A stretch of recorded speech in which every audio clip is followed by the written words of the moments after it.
Докарах акумулатора от старата кола, взех разклонител, вързах го. Работи, трябва само да цъкна копчето и...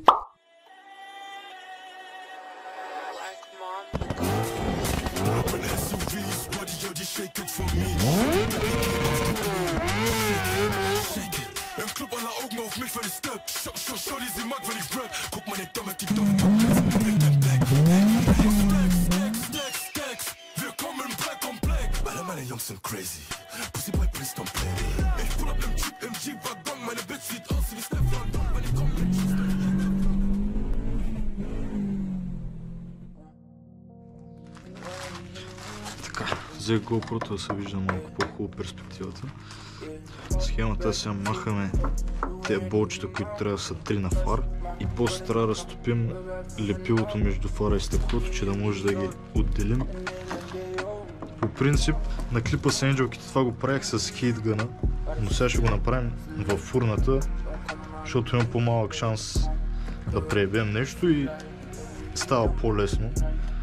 Но първо трябва да видя някакъв туториал как точно става, защото ми казаха, че трябва да е на около 80 градуса, но не знам за колко време трябва да седи там и трябва да видя горе-долу как става в нета. Та идеята за тия фарове какви е? Вътре е тази пластмаска, която е тук. На много селики я правят черна и седи готино. Обаче, само готино нас не устройва. Трябва да е нещо да ти падне главата, като го видиш. Затова, вместо да боядисвам черно тази пластмаска, ще я направя с алкантара и през алкантарата ще минават звезди, както на талана на другата селика. Ще е сложно, ще видим как ще стане. Но ще го направим, защото ще изглежда брутално яко. Ще сложим още едни енджелки, които обаче ще са RGB. Аз съм ги поръчал, то те са там някъде отзади. И една LED лента, която ще минава ето така, ако успея да огъна по фара. И това всичко, като е готово, ще полираме фара и ще сложим някакво покритие, да не изглежда толкова гадно жълто и да не се ебава пак. Би трябвало да стане един път.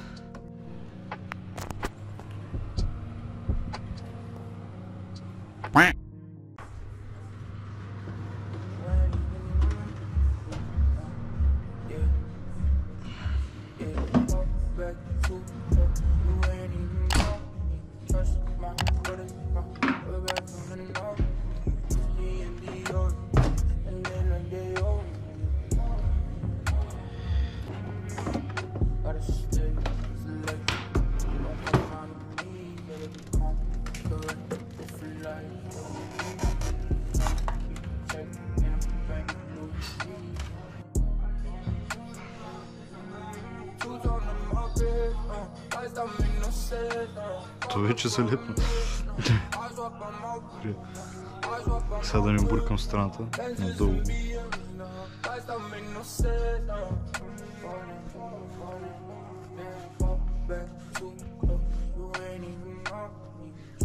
Добре. Дай някаква мокра кърпаче тук, воля.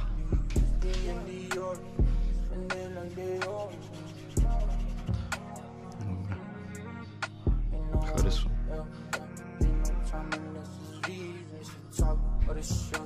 That's just to get me, and it's closer to the chest when your pocket's too deep. Who's on the market? Guys, I'm in no set. Pop up for a minute. Eyes up on my whip. Lenses and BM. Guys, I'm in no set. Yeah, дръж.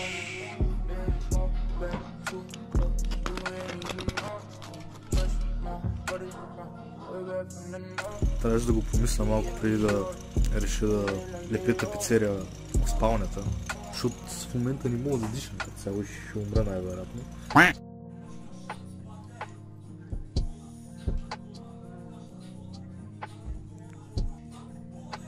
Сега не снимах много, ама заиграхме се тук, полирахме фаровете, вече не са жълти.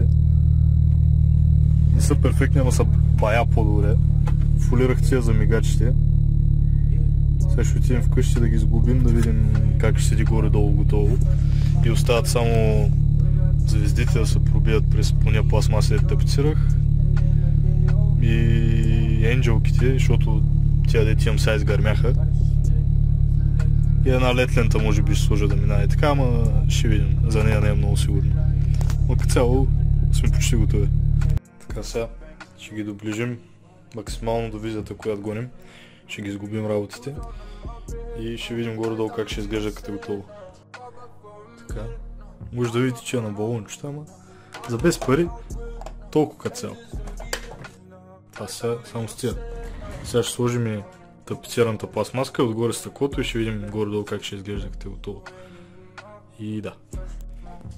Доста клин бих казал. Много хубаво това става фолираното сега. Се слива се едно с алкантарата, което е топ. Енджелките много яко, защото са белички и изпъкват на алкантарата. Какво остана? Да сменим енджелките, защото тя са изгърмяли на гъс. Тук цяло не енджелките, а компютърчето им е изгърмяло на гъс. Не знам защо не щат да се сменят. И звездите да пробием и може би една лед лента и така ще сложим и трябва да са готови. Иначе на изгасено ще изглеждат притимаче и така, както изглеждат в момента, което е доста готово.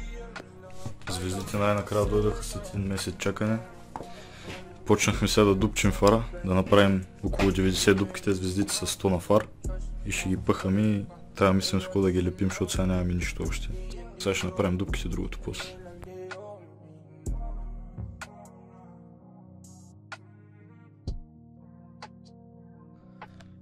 Така, измислихме, вместо да нагряваме иглата, пак нагряваме иглата, само дето сложихме на това.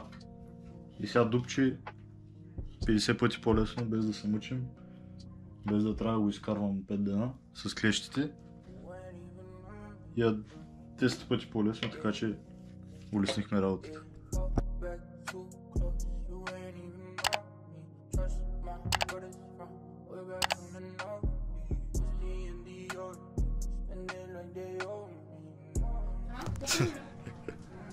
Така, сега почнахме да дупчим. Всички дупки уж ги направихме. Направихме една идея по-малко, защото случайно ако не стигнат всички звезди. Сега ще ги напълним всички и ако останат някакви ще пробием още някои дупки да запълним. Но това само дете няма как да го снимам в момента, защото ми е неудобно. Ще го снимам направо, като сме сложили всичките, после ще ги залепим и ще ги клъцнем. Залепихме ги и двата фара. Бетон са като цяло. Сега, като се съхнат, ще ги отрежем. Ще ги изгубя. И трябва да им взема само една лед лентичка, която ще седи отгоре. Ще видите, ще разберете, няма да обясням сега. Чакаме да изсъхнат и ги довършваме. Добре, отрязахме стърчащите. Всичко е залепено. Сложих и тия сега колко да седят, не съм ги залепил още и сега ще ги залепа. Но докарах акумулатора от старата кола, взех разклонител, вързах го. Работи, трябва само да цъкна копчето и бетон. Мога и да му дигам яркостта. Не знам дали се личи. Ама е бетон. Сега ще ставим една лента да я сложим и тук отдолу най-вероятно. Ще видим как ще стане. И ги затваряме и ги слагаме на колата. Това ще изглежда брутално. Така, то е залепено вече. Чакаме да изсъхне. Сега остана и това да го залепим. Набутах сега всички кабели да не се виждат отпреди. Реално от някакви ъгли пак ще могат най-вероятно да се видят, ама ако обръща внимание на това. Иначе като цяло са готови, залепяме го то и на колата. Ето ги иначе как изглеждат като работят. Са поне звездите. Иначе и това ще работи, и това ще работи, и всичко като цяло. Ама иначе е така, само с звездичките. Красота. Мале. И мисля, че се получи брутално с този детал, да го боядисахме да е черен.